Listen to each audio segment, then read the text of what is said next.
اور ہماری کوتاہی تو یہ ہوتی ہے جہاں شریعت کہتی ہے گنو وہاں نہیں گنتے، اور جہاں کہتا ہے نہیں گنو وہاں گنتے ہی رہتے ہیں، ہر وقت گنتے ہی رہتے ہیں۔ بہت سارے لوگوں کو دیکھا کہ وہ زکوٰۃ اندازے سے دے رہے تھے، اندازے سے کوئی کام تھوڑا ہوتا ہے، فرض کی ادائیگی سے اندازوں سے نہیں ہوتی ہے۔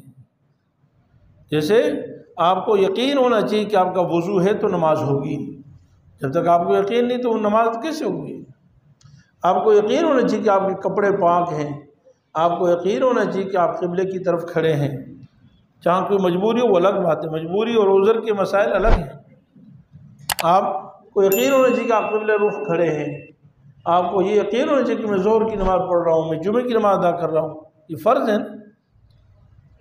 اسی طریقے سے زکوٰۃ کی ادائیگی میں بھی اندازے نہیں چلتے ہیں۔ زکوٰۃ کی ادائیگی میں شریعت یہ کہتی کہ پورا حساب کرو، گن لو، پورا اکاؤنٹ کرنا ضروری ہے۔ لوگ کہتے ہیں جی تو بہت مشکل ہے، ایک دن دو دن لگ جائیں گے۔ تو میرے عزیز بھائیوں، سوچنا چاہیے کہ زکوٰۃ، نماز یہ برابر کے احکامات ہیں۔ آپ نماز ادا کرنے کے لیے روزانہ 1.25 گھنٹہ 1.5 گھنٹہ دیتے ہو، روزانہ کم از کم۔ ایک آدمی وضو کرے، نماز کے لیے آئے، 4 رکعت نماز پڑھے، پھر 2 سنتیں وغیرہ پڑھ لے، تو 15-20 منٹ تو لگ ہی جاتے ہیں نا کم از کم۔